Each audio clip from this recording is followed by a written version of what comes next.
दोस्तों, आज ममता बनर्जी ने रामनवमी पर ट्वीट किया है, शुभकामनाएं दी है।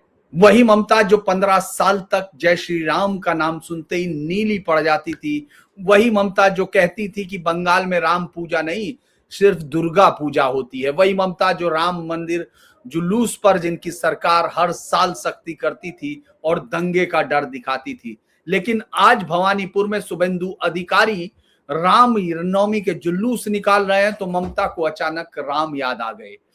एसआईआर लिस्ट में 76 नाम कटने के बाद क्या ममता को फिर से राम याद आ गए? क्या ममता का 15 साल का किला ढह रहा है? पूरा सच जानना है तो इस वीडियो को आखिर तक देखें, क्योंकि राम का नाम ही 2026 के चुनाव में एक मुद्दा बन के उभर चुका है।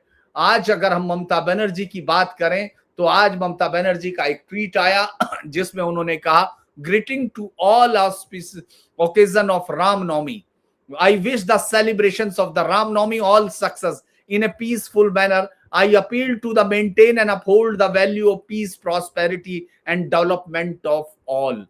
हालांकि इसमें जय श्री राम नहीं है, लेकिन अगर ये ट्वीट भी देखें तो कभी कभी आया है ममता बनर्जी का ट्वीट।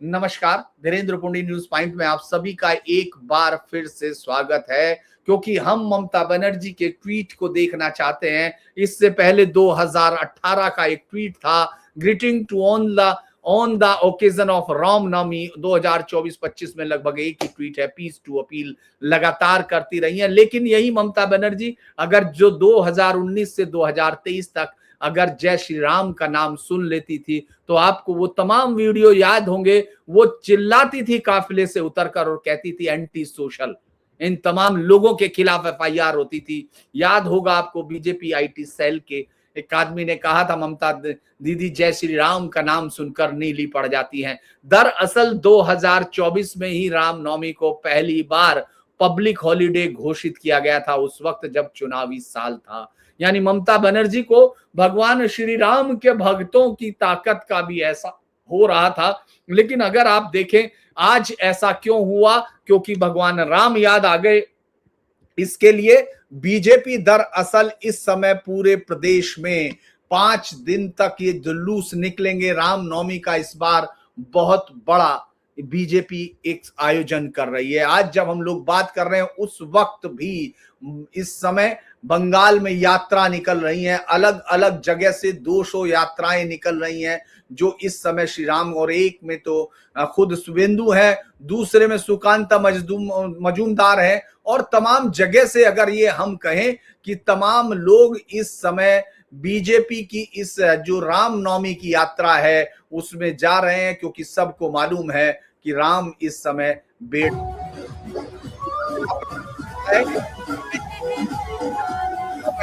वक्त ये रथ यात्रा, ये राम यात्रा आपको अलग अलग जगह पर बंगाल में दिखाई दे। लोग इस वक्त बंगाल में तमाम जगह ऐसा भी कह रहे हैं, कई बड़े बड़े नेता भी बिना पार्टी इस राम यात्रा में शामिल है, क्योंकि जैसे ही 76 लाख नाम करते हैं तो याद आ जाता है भगवान राम का नाम जानते हैं। जब राम नहीं होंगे तो फिर किसी के काम नहीं होंगे। ये सब चीजें आज आपको बंगाल की राजनीति में दिखाई दे रही हैं। दरअसल पश्चिम बंगाल के आसनसोल में रामनवमी की तैयारियां चल रही थी। रामनवमी कल है अलग अलग हिस्सों पर, लेकिन आप देखेंगे यहाँ 5 दिन तक कार्यक्रम चलने हैं। हम लोग पहले इस बदलाव को भांपते हैं, पहले इस बदलाव को ढूंढते हैं, फिर इस बार की तैयारियां, इसके बाद देखेंगे रामनवमी पर बंगाल में हर बार लोगों को, हिंदुओं को इसका जुलूस निकालने के लिए हर बार उनको सरकार से अनुमति नहीं मिलती थी, उसके लिए कोर्टों में जाना पड़ता था। एक हिंसा का पैटर्न बन चुका बंगाल में, क्योंकि रामनवमी के जुलूस पर जिस तरह की सख्ती होती है, जिस तरह से पारंपरिक तौर तरीका रहा है उसके इलाकों में, उधर जो प्रदर्शन होता है उसको रुकवाने के लिए ममता बार बार कहती रही है कि रामनवमी को, जुलूस को मुस्लिम इलाकों से ना गुजरने दो, प्रोवोकेटिव स्लोगन्स न मत लगाओ, और जय श्री राम भी उन लोगों की नजर में प्रोवोकेटिव वो होता है, ये सबको मालूम है कि मुस्लिम आबादी में अगर जय श्री राम भी बोलते हो तो उनको इसमें प्रोवोकेशन नजर आता है। हर साल ये हिंसा का पैटर्न आपको आसनसोल, रानीगंज, पत्थरबाजी और ये तमाम चीजें 2023 में हावड़ा, शिवपुर, सिरडार दुकानों पर, पुलिस पर, 2024 में मुर्शिदाबाद, रेजी नगर, मालदा, यानी आप अगर देखते हैं पुलिस रूट बदलवाती है, परमिशन रद्द करती है, भारी तैनाती होती है और टीएमसी हिंदू जुलूसों पर पथराव करती है, ये बीजेपी के आरोप लगते हैं। आज भवानीपुर में शुभेंदु अधिकारी खुद रामनवमी की यात्रा पदमपुकुर से शुरू होकर एल्गिन रोड और हाजरा मोड़ तक गई है और राज्य भर में लगभग 2000 जुलूस निकल रहे हैं, जिसमें बीजेपी और वीएचपी है। लेकिन इस बार पुलिस बहुत सख्ती नहीं दिखा रही है। पुलिस जानती है कि ऐसे वक्त पर अगर कोई सख्ती होगी तो कुछ दिनों बाद ही ये नजारा बदल जाएगा। ममता दीदी का ये पूरा जो वोटों का किनारा है ये भी उजड़ जाएगा। तो आज जो है, याद होगा आपको, बंगाल को ममता बनर्जी का एग्जैक्ट कोट मैं नहीं कह रहा हूं, लेकिन कुछ उनके अंदाज यही होते रहे हैं कि बंगाल दुर्गा पूजा का राज्य है, रामनवमी उत्तर भारत से इसको इंपोर्ट किया गया। टीएमसी के एमएलए, और वो तो चूंकि कहा जाता है ना, जितना मालिक उससे ज्यादा उसके लोग जो उसके साथ काम करने वाले थे कुछ ज्यादा वफादार होते हैं। वो बोले राम पूजा बंगाली कल्चर नहीं है। ममता बनर्जी ने, याद होगा आपको, 2023, 21 और 23 में कई बार अपने अपने अलग भाषणों में उन्होंने कहा कि दुर्गा पूजा हमारी पहचान है और रामनवमी पर जुलूस से दंगे फैलते हैं। ये नैरेटिव अब 2026 के चुनाव में बीजेपी के जय श्री राम में बदल चुका और उसी को इस्तेमाल कर रहे हैं। आपको याद होगा 2019 में ममता जय श्री राम का नारा सुनी और काफिले से उतरकर उन लोगों तक पहुंच गई। अगर अभिषेक बनर्जी का जुलूस 2023 में रामनवमी का जुलूस, उसने दंगा भड़काने की साजिश। टीएमसी के स्पोक पर्सन ने कई बार कहा कि रामनवमी बीजेपी को जो है अपना हिंदू वोटों को कंसोलिडेट कराने का हथियार बनाती है। ये जो कम्युनल टेंशन के नाम पर इसको रोका जाता था वो अब मुझे लगता है कि इस समय टूट चुका है, क्योंकि ममता बनर्जी जानती है कि 76 लाख नाम उड़ चुके हैं। जो सबसे बड़ी ताकत थी फर्जी वोटर्स की वो तो उड़ चुकी है, जो घुसपैठियों की ताकत थी वो तो दह चुकी है, जो अभी अभी लोगों के नाम अभी और कटने हैं क्योंकि 28 लाख बचे हुए हैं। अगर उससे भी 10 लाख नाम उड़ गए तो ये तो और बड़ा झटका होगा। ऐसे में ममता बनर्जी को जो 15 से 20% हिंदुओं की सिर्फ जरूरत होती थी, जिनको वो भद्रलोक के नाम पर या दूसरे किसी फायदे के नाम पर अपने पास रखने में कामयाब होती थी, वो अब उड़ता हुआ दिख रहा है। क्योंकि अगर वोट इतने नीचे चले गए तो यकीनन, अगर आपको मालूम है 20 लाख वोट अगर मालदा, मुर्शिदाबाद और 24 परगना या फिर दिनाजपुर से गायब होते हैं तो फिर वोटों का स्तर आ जाता है कि हिंदू वोट की कीमत बढ़ जाती है। और हिंदू वोट की कीमत बढ़ जाती है तो आप ये समझ लीजिए हिंदू देवी देवताओं की कीमत भी चुनाव में बढ़ने लगती है। इससे बेहतर उदाहरण आपको क्या नजर आएगा? क्योंकि 2023 का एक उदाहरण है, झारग्राम की सभा। आपको याद होगा ममता ने उस भाषण में कहा था, कुछ ऐसे ही शब्द थे, बीजेपी राम मंदिर बनाने की बात करती है, वो राम नहीं रावण की पूजा करते हैं, लेकिन हमारे पास अपनी देवी दुर्गा है, हम मां काली और गणपति की पूजा करते हैं, हम राम की पूजा नहीं करते हैं। ये बयान राम पूजा नहीं दुर्गा पूजा होती है के तौर पर आपने देखा होगा, वायरल भी हुआ था। और उन्होंने रामनवमी को, उनका इशारा ये था कि एक राजनीतिक वो है जिसको इंपोर्ट किया गया है बीजेपी ने, लेकिन अब तमाम जगह पर जुलूस निकलते। ममता ने बार बार कहा कि रामनवमी के नाम पर तलवारें लेकर, ट्राइडेंट लेकर जो जुलूस, त्रिशूल लेकर निकालते हैं, दंगा भड़काने की साजिश है। बार बार उनका कहती थी वो कि इनके जुलूस से दंगा होता है। बंगाल में दुर्गा पूजा शांतिपूर्ण और सांस्कृतिक है, जबकि राम नवमी के जुलूस सशस्त्र और उत्तेजक होते हैं। ये उन्होंने कई बार कहा क्योंकि वो, उनको लगता था कि बीजेपी इस वॉर से ज्यादा आगे बढ़ रही है। लेकिन इस बार के चुनाव में बड़ी दिलचस्प बात हो रही है, क्योंकि बीजेपी इस बार जो चुनाव में जो रैलियां, इनको जो 5 दिन तक जुलूस और ये जो प्रोग्राम होने हैं, उन सब में हिंदुओं पर हो रहे अत्याचारों का मुद्दा जोर शोर से उठा रही है। बांग्लादेश में दीपू दास की हत्या, मुर्शिदाबाद में हरगोविंद दास और उनके बेटे की हत्या, सीए के दंगों के विरोध में जो उस दौरान के दंगों के दौरान की गई थी।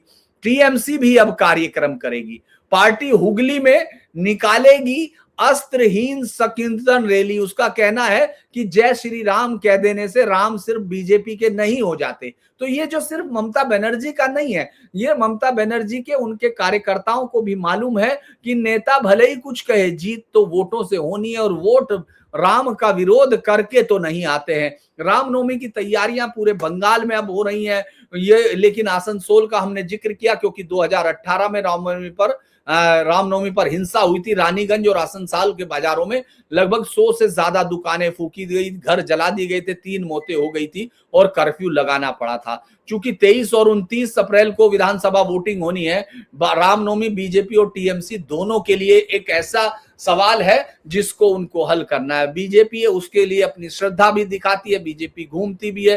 राज्य में अगर देखा जाए तो 20,000 के करीब शोभा यात्राएं अगर सब छोटी बड़ी मान लिया जाए, क्योंकि हिंदू संगठनों ने इस पर बहुत दिनों से 12 साल से कहीं कहीं वो निकल रही रैलियां निकल रही हैं। इसमें अलग अलग पॉलिटिकल पार्टियां अब शामिल होने लगी। हालांकि इन जुलूसों में पार्टी का झंडा नहीं लगा होता। ज्यादातर रामनवमी के जो इलाके होते थे, आपको जो रामनवमी का जो पूरा जो ये पूरा त्योहार मनाया जाता है वो खास तौर से बिल्कुल उन बॉर्डर टाउन पर होता है जहां दूसरे राज्यों से मिले जुले हैं, हिंदी भाषी इलाकों को इसको कहा जाता है। इसीलिए ममता बनर्जी इस पर अटैक भी करती थी। लेकिन अब उसमें देखें तो इस बार 10,000 से ज्यादा लोगों को लेकर वो कहते हैं कि हम लोग तमाम जगह पर रैलियां निकाल रहे हैं और बंगाल में हिंदुओं की हत्या, बांग्लादेश में हिंदुओं की हत्या, इन सबको हम जोड़ के रखेंगे।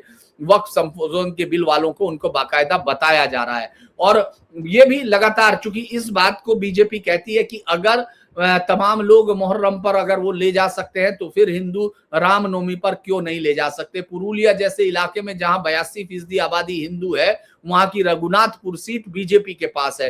रामनवमी की तैयारियां वहां भी पूरी तरह से है। वो कहते हैं कि हमने पुलिस को बता दिया, हमने उसके लिए बाकायदा परमिशन ली है, हमें हथियारों की परमिशन नहीं मिल रही। हाईकोर्ट ने भी मना किया, हथियारों को लेकर जाने के जुलूस पर मना किया है। लेकिन आपने देखा होगा हिंदू एक पारंपरिक उन हथियारों के साथ जाना चाहता है जो उसकी परंपरा में शामिल है, जो माँ दुर्गा के उसमें आते हैं या भगवान श्री राम के साथ दिखते हैं। तो लेकिन अब जो है उस पर रोक है। बीजेपी के नेता, याद होगा आपको, पिछले साल भी कोलकाता में हाई कोर्ट ने रोक लगाई थी रामनवमी पर, उसके बावजूद पूर्वी मेदिनीपुर में या तामलुक में लोग जो निकले थे उन्होंने बाकायदा अपने हथियारों को लहराया था। आज भी अगर हम लोग देखें, पुलिस ने जो है ये अभी तक भी हाई कोर्ट ने जो परमिशन दी है वो 26 मार्च को यानी सुबह से लेकर 1 बजे तक के बीच में जुलूस निकालने की परमिशन दी है। मालदा में लगभग 52 संगठन मिलकर रैली निकालेंगे। ये नॉर्थ बंगाल का मालदा वो इलाका है जहां याद कीजिए 10 से 11 लाख नाम कट चुके हैं और कई लाख नाम इसमें जुड़े हैं कटने वालों में। तो ये जो इलाका है यहाँ बीजेपी पूरी ताकत के साथ अलग अलग जगह पर रैलियां निकाल रही है। पिछली बार भी उसने इन इलाकों में 12 जगह पर रैलियां निकाली थी और इस बार वो 16 जगह पर रैलियां निकाल रही है। तो इसको बढ़ाया है और वो कह रहे हैं कि ये 52 संगठन इसमें शामिल है। 5 किलोमीटर लंबी रैली होगी। पहले थाने में लेटर देना होता था, अब ऑनलाइन हो चुका, हम सब दे चुके हैं। यानी पूरे प्रदेश में बंगाल के, नॉर्थ बंगाल के 8 जिलों में अगर हम देखते हैं तो 150 से ज्यादा जुलूस निकलेंगे। कल सिलीगुड़ी में पूरी यात्रा है जिसमें यहाँ से जो जाने वाली साध्वी प्राची है, तमाम जगह पर अगर आप देखेंगे तो वो वंदे मातरम का सफर और झांकियां साथ में निकाल रहे हैं।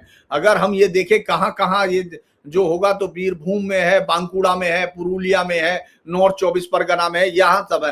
हालांकि टीएमसी के लोगों का भी कहना यह है कि पार्टी किसी भी कीमत पर अपने हिंदू वोट नहीं खोना चाहती, इसीलिए हिंदी भाषी इलाकों में रामनवमी शौर्य का विषय है और ये चूंकि अब सियासी हो चुका इसलिए टीएमसी भी जुलूस निकालेगी। वो ये कह रहे साहब ये पहली बार नहीं है, इससे पहले भी पार्टी के नेताओं ने जुलूस निकाले लेकिन वो झंडा नहीं लगाते पार्टी का। अब चूंकि बीजेपी के नेता जितेंद्र तिवारी जो पहले खुद टीएमसी के थे और आसनसोल में मेयर थे, वो खुद टीएमसी के जुलूस का प्रतिनिधित्व करते थे, भगवा पगड़ी के साथ अखाड़े में शामिल हो सकते थे। लेकिन इस बार पार्टी रैली जरूर निकालेगी। अगर हम दंगों की बात करें, लंबे समय से वहां दंगे होते रहे हैं, चूंकि रामनवमी को वो हमेशा मना किया जाता है और वो लोग, हिंदू लोग, इसको निकालने से रुकते नहीं है। अगर हम इसको इस तरह से देखें कि जो चुनाव में 2018 के दौरान भी मैंने आपको बताया 3 मौत हुई थी और डीसीपी का एक हाथ कट गया था, कई दिन कर्फ्यू रहा। 2019 में नॉर्थ 24 परगना में बैरकपुर और भाटपारा में रैलियों को लेकर तनाव और हिंसा हुई थी, एक की मौत हुई, इंटरनेट बंद करना पड़ा था। 2022 में शिवपुर और हावड़ा में हुआ, जुलूस पर पथराव हुआ, आगजनी हुई, 10 लोग घायल हुए, वाहन जलाए गए और तमाम। 2023 में हुगली, हावड़ा और दालखोला में जुलूस पर पथराव हुआ, आगजनी की गई, ट्रेनें रोकी गई, एक की मौत हुई, 15 से ज्यादा घायल हुए, दुकानों में तोड़फोड़ हुई।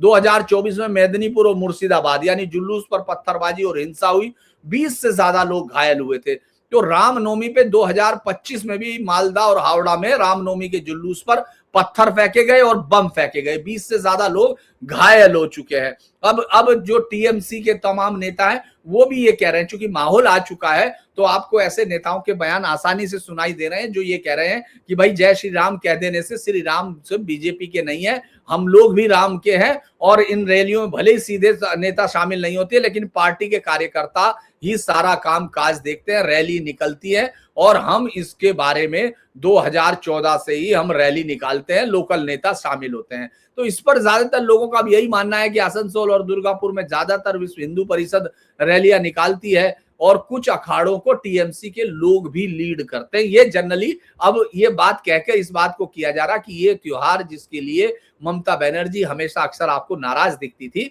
वो अब ये माना जा रहा कि नहीं साहब, उसमें भली भांति ये लोग भी। अब इतना ज्यादा क्यों लग रहा है आपको? लग रहा है कि इस बार हिस्सेदारी, क्योंकि ये जो इलाके हैं जहां से अब एसआईआर का नाम कट रहा है वो ममता बनर्जी के अंदर डरा रहे हैं, वो ममता बनर्जी को ये मैसेज दे रहे हैं कि अगर राम के प्रति इतना जबरदस्त विरोध दिखाया जाएगा तो जो हिंदू आपको वोट करता है हो सकता है उस हिंदू से भी चला जाए। क्योंकि ममता बनर्जी ने पिछले कुछ समय से हिंदू धर्म को इस तरह से बांटा कि वो भद्रलोक को इसलिए इस पर ले आई और नाम शुद्रा और तमाम दलित जातियां जो जिनको सामाजिक उसमें नीचे कहा जाता है, जिस तरह से उसको दलित जोड़कर शब्द जोड़े जाते हैं, उनको ममता बनर्जी ने अलग थलग करके कामयाबी हासिल की थी। लेकिन पिछले कुछ समय से और खासतौर से बांग्लादेश में जिस तरह से हिंदुओं के साथ हुआ, इसने मुझे लगता है बंगाल के हिंदुओं के अंदर की चेतना पर आघात किया। क्योंकि बंगाली हिंदुओं को हमेशा ये समझाते जा रहा गया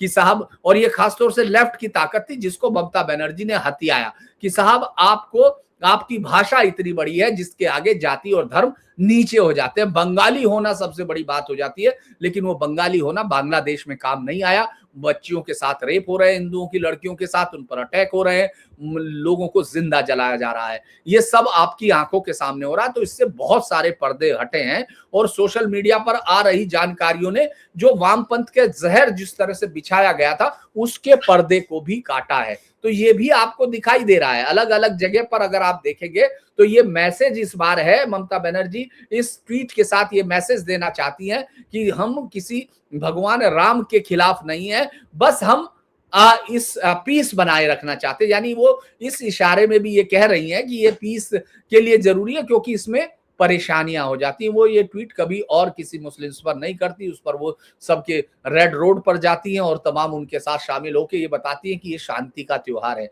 ये अलग बात है कि ये दरअसल यहाँ एक थोड़ा सा अलग तरीके से होता है। लोग हनुमान जी का झंडा, जैसा आपने देखा होगा झारखंड में और बिहार के कुछ हिस्सों में हमने देखा, इधर उत्तर प्रदेश के भी पूर्वांचल में हम इसको देखते हैं कि वो हनुमान जी का झंडा लोग घरों पे चढ़ाते हैं, कुछ लोग जुलूस का हिस्सा बनने के लिए झंडे लेके जाते हैं। और रामनवमी पे अगर आप देखेंगे बजरंग बली की फोटो के साथ बड़े बड़े झंडे चलते हैं। और पिछले 10 साल से ये क्रेज आपको बंगाल में बहुत जबरदस्त तरीके से दिखेगा। 8 साल में इस तरफ आप रानीगंज, आसनसोल, पुरुलिया जैसे इलाकों में अगर हिंसा और वो हुए, यानी उनको जुलूसों को रोकने की कोशिश हुई है, तो जो टीएमसी की उस पर कार्य प्रणाली रही उसको देखते हुए हिंदुओं का वोट कंसोलिडेट होना शुरू हुआ और बीजेपी वहां लगातार उस पर आई है। 2018 के वो पहले चुनाव थे दंगे के बाद, जब बीजेपी को ग्राम पंचायत के चुनाव में लगभग 5700-5800 सीट मिली थी, जबकि ममता बनर्जी की पार्टी को